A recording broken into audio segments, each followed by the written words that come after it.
Hi everybody, I'm about to get started. I'm really excited. This is the first time I've ever done a public webinar like this. So I want to start off by telling you a little bit about me and how this all happened. And I think my story starts when I was about 11 actually. And part of my problem was that I had a real issue with body image. And so I dieted, I had an eating disorder, I over-exercised, I did all the things that people try to do to lose weight. And then one day when I became a clinical psychologist trained in South Africa, of course, you all sort of study your issues. And so weight became my focus. And for many years, I was a weight researcher. I really wanted to research, how did people lose weight? And what I discovered was that we really don't know that there is a way that people lose weight. And that's still true today. But my study started morphing a little bit in a very interesting way, because what I discovered in all this research was that there was a body of research that I kept knocking up against that really intrigued me. For example, I came across a Framingham heart study, and what that showed me was that women who believed, that's the word that I want you to hook on, that they were going to have a heart attack, were 4 times more likely to have a heart attack or die from a heart attack than women who didn't believe that. Now, if you think about our weight culture, part of the problem that we're dealing with is that our whole culture is immersed with the fact that fat equals disease, equals illness, equals death. And yet there were these little things that started to peek through in the research that made me really wonder, is it all about weight? And then Catherine Flagel did a huge study where she showed that barring the really high and low extremes of weight, people, the vast majority of people, were actually living longer in the normal to overweight range.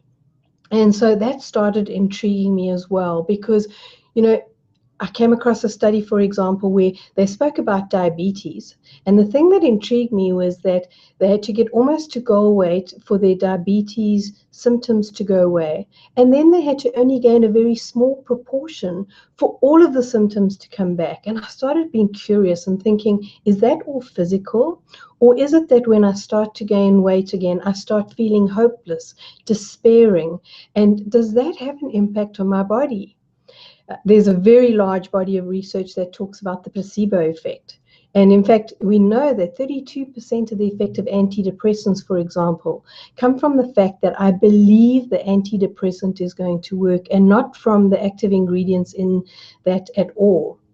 So I started looking at things like neurobiology, the biochemistry of emotions, and that opened a whole new field for me.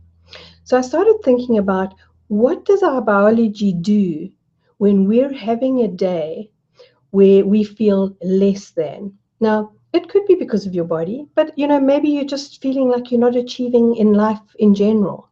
What happens to your biology during that day?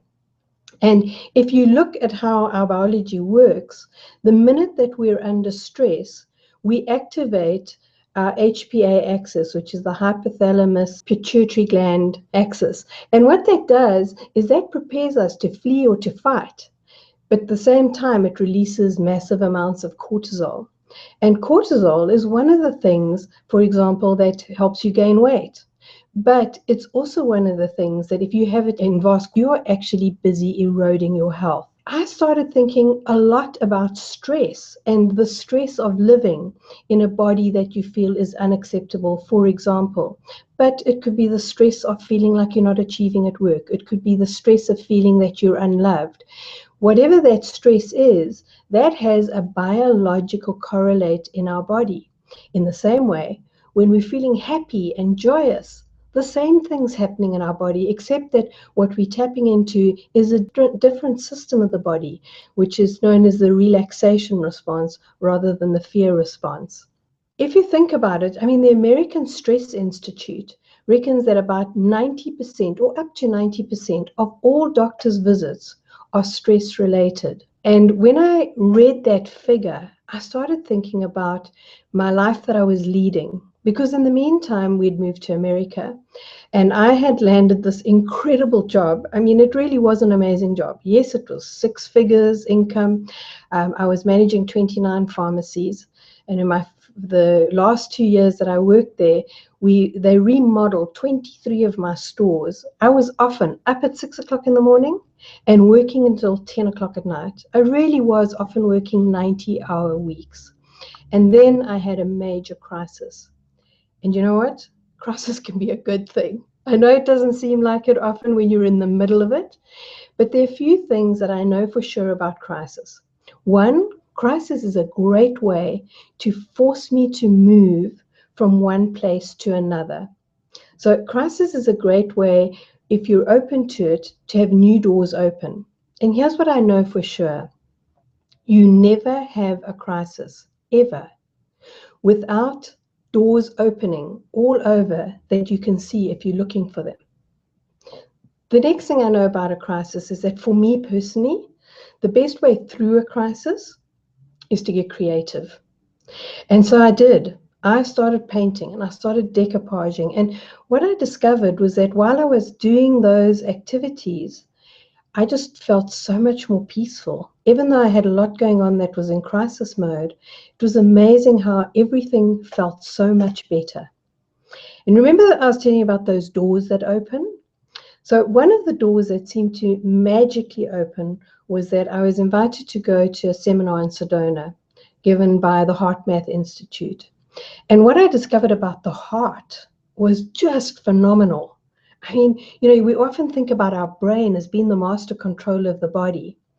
Think about it though. The heart's the first organ to form. It's the last organ to die.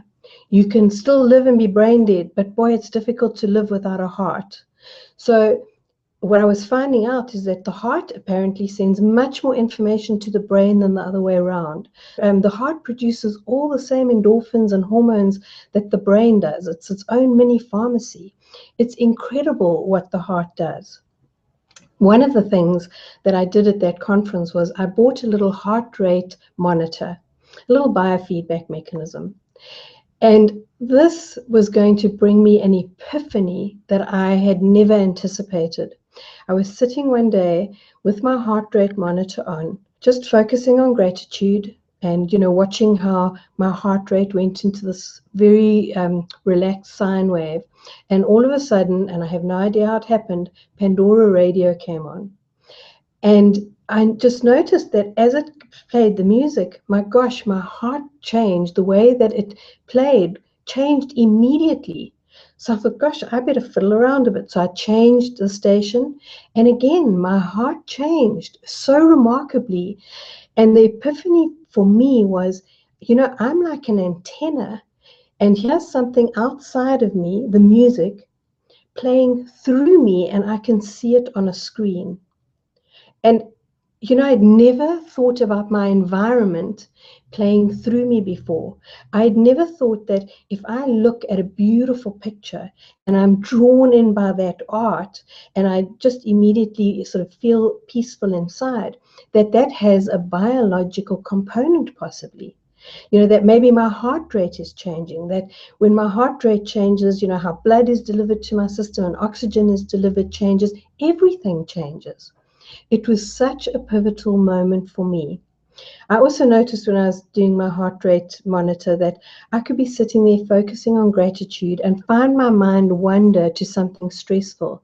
And the minute that I did that, I could see how my heart rate changed. It was such an amazing moment to realize but my thoughts are actually playing through my biology in some or other way. So if I thought about the position that I was in February 2014 when this work crisis hit me, I think of it this way. If my body had a body song, it would have been playing a grey funeral dirge. And what I really wanted it to play was a merry Mozart. I wanted it to sing with health and sing with joy. That's what I wanted. So I resigned, and I spent the next 2 years doing a really deep dive into the research. And what I found surprised me on one hand, but also just confirmed what I was really starting to believe. So, for example, I came across the work of Dr. Lissa Rankin, who wrote Mind Over Medicine. And what she said intrigued me because she used to have a practice in a very poor area. And then she moved her practice to Marin in San Francisco, which is a very affluent area. And she says in her book, she says, you know, it was amazing for me to discover that my marathon running, vitamin popping, juicing vegan Marinians were no more healthy than the people who hadn't really looked after their health, hadn't worried about their diet, and hadn't even done that much exercise. She said, it started me thinking. And she opens her book with a very provocative sentence. She says, what if I had to tell you that the least important thing about your health is looking after your body? And that really struck me, because for all my life, I'd been trying to exercise and probably over exercising.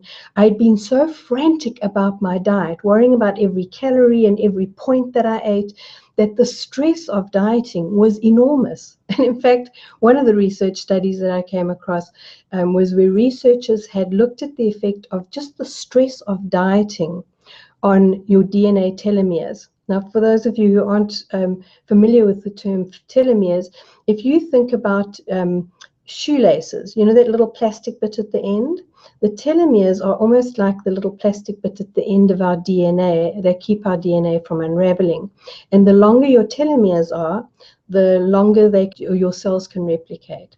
And what they found is just the stress of dieting alone reduced the length of those telomeres dramatically. So here I was trying to diet seriously for my health, and only finding out, my gosh, here I was reducing it by all the stress that dieting was causing. I also came across some fascinating research by Dr. Stuart Wolf. He was a doctor in the 1950s who worked in eastern Pennsylvania, and he noticed that there was a little town called Rosita that he never saw anyone with heart problems from. And at that time, saturated fats were the big ogre, and people in their 50s were dying off in droves from heart attacks. So he went to the little town and did some blood sampling and thought, well, you know, what is it? Because he didn't see anything in particular that stood out to him. He thought, well, maybe they exercise a lot. So he looked, but none of them jogged, none of them did marathons. Yes, they did have factory jobs, a lot of them, and so, you know, they were active a lot, but they really didn't do anything that was terribly active other than that. Many of them are overweight, so he was really curious about their diet, and he thought, well, you know, maybe they just eat a very healthy diet even though they're overweight. And what he discovered was that they ate a diet that was a dietitian's nightmare. It was something like 41% saturated fat. So he was really baffled. He thought, well, maybe it's something about living in the eastern foothills of Pennsylvania. And so he went and he looked at the two little towns on either side of it, Bangor and Bethlehem. Now, I omitted to tell you, by the way, that Rosita was a small town of about 1,200 Italian immigrants. And those Italian immigrants had been there since about the 1800s. Bangor and Bethlehem were also immigrant towns, very similar size, but they had German immigrants. They were also factory workers. But they, you know, Bangor and Bethlehem had the same rate of heart attacks as the rest of America did. Then he thought, well, it must be their genes. So he traced their relatives in the United States, and no, they had the same heart attack rate as the rest of America. So he eventually really studied this little town, and what he discovered was important, because I think it speaks a lot about, you know, where we need to place our focus when it comes to our health. And by the way, when I finish telling you the story, I'm going to be taking a few questions. So if you've got any questions, just pop them in the chat box for me, and I'll come back to them after I finish telling you the story. What he discovered about the town of Rosita was that they had a huge pride of belonging to this little community. 3 generations often lived in a house, and as you got older, you were honored and revered for your wisdom, rather than thought of as old and put in a home or an assisted living center.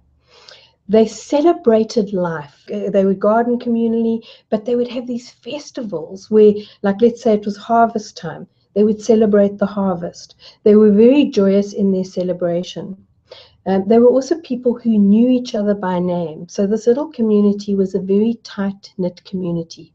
People had passion and purpose. They felt connected. They felt supported and loved. And ultimately, those things appeared to be much more important than what they weighed, what they ate, or how much they exercised. And I think that that is incredible when you think about all the health advice we get today. Now, am I saying stop eating healthily and stop exercising? Heck no, of course not. What I am saying though is how much stress do you put on yourself regarding what you eat? And how much stress are you putting on yourself about the whole exercising thing? And is there a way you can do it different? Could we play a little more? Could we rest a little more? Because there's so much more to health, it seems to me, than just what we eat and how much exercise we do. I'm going to check what questions there are in the chat room, and hopefully by now you've had a chance to think about something that you might like to know a little bit more about. Sharon asks, would hypnosis help? And Sharon, that's a really good question. There's certainly been quite a lot of research done on hypnosis, and I think that anything that gets you into a relaxed and calm state would certainly help, because there's no doubt that we rush around, we spend so much time being frenetically busy, and hypnosis is a state where you're in a relaxed state, where you're open to suggestion. So, as long as what's being suggested to you is good stuff, I think that it would be helpful. While I'm waiting for questions, I want to tell you another thing that I found fascinating as well. When I had this big job, the thing that struck me when I looked at it later is that I was so busy wearing exhaustion as kind of a badge of honor. It was like, oh, how many hours did you work? Oh, I know, I worked all night. How many hours did you work? How many hours did you work this week? And it's so sad to me that we live in a culture where, it's about busy, busy, busy, being overscheduled, and we really don't have time for a lot of joy. Oh, I see there's another question. Okay, Doreen's asking, do I have an opinion about the book A Course in Weight Loss by Marianne Williamson? And I actually haven't read that book. I have read some of her other books, and I have to say that I do love Marianne Williamson, but I don't know what the contents of the book are.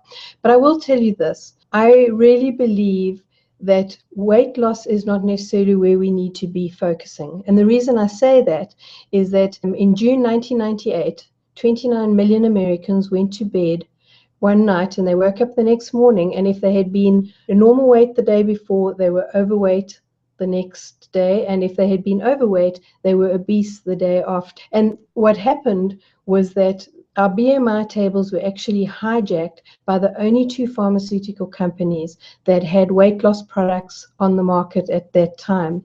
And they had formed an international obesity task force, but if you really looked at who was on that board, it was the two pharmaceutical companies. And so, we are thinking that we're so overweight, but actually the research shows that that's not the case. The problem is there are multiple industries that keep us feeling insecure around our bodies. If we had to suddenly feel secure about our bodies, oh my gosh, there are thousands of businesses that would go out of business overnight. And so they have a vested interest in making us believe that we need to be thinner than what our biology needs us to be. I mean, the weight loss industry is an enormous industry. Think about how the fashion industry benefit. You've got fat clothes, thin clothes, medium clothes, so they benefit. There are multiple industries that would just close their doors if it wasn't for us keeping them open. And the thing is that we're so focused on weight that I think that it's stressful. All the dieting that we do is stressful because we feel wonderful when we're losing weight, and then we feel absolute despair when we lose the ability to keep that weight off. And there is no reliable research anywhere that shows that dieting is a way of actually keeping weight off reliably. Nowhere. Even Weight Watchers, 84% of their customers are repeat customers, and they will actually tell you that their business is alive and well because of repeat business. Now, if it worked so well, they wouldn't have repeat business. Sharon, how did laughter affect your heart rate while on the monitor?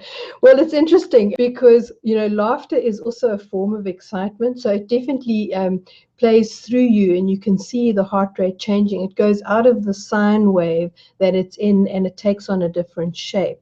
But I will tell you that laughter is hands down one of the best forms of healing that we can have. And, probably many of you have heard the story of Norman Cousins, who actually checked himself out of hospital and just watched comedy movies, because comedy movies helped him to actually heal. Julie says, how do we incorporate old-time living with modern living? That's such a great question, Julie. Here's what I think. We've got to find a way to appreciate the small things in life. We've got to find ways to slow down enough. I know it sounds like a cliche to smell the roses, because we are so busy trying to do everything and do it all. We've also got to realize that life is messy. I think that part of the problem is that we're so busy trying to be these achievers. We're so busy trying to please other people and look the part and be cool and fit in, instead of just remembering that we were all born sacred beings. I honestly believe it. And it's interesting, but if you look at what happens when we're born with something like 86 billion neurons, I read somewhere. And then we have a type of synaptic pruning that happens. So if you think about it, we're born with the potential to become anything. And then as we are conditioned by life and by our environment, some of those synaptic joins between the neurons and the nerve cells actually get pruned away. So over time, our neural networks get a little bit more solidified. So every time we're exposed to something in our environment, it strengthens a neural network. And so I think that to undo it, it's partly about being mindful and saying, wait a minute, what am I doing that's causing me to feel so out of step with myself? I know that when I had that huge job, my heart would race. I just wasn't taking time for me. I wasn't taking time to rest, and I wasn't taking time to play. And I think we need to laugh more. We need to live. We need to love more. Thank you so much, everybody. That's all for today, my fellow health seekers. You can visit me at revolutionaryhealthtips.com or subscribe to my YouTube channel for revolutionary health tips you just won't find anywhere else.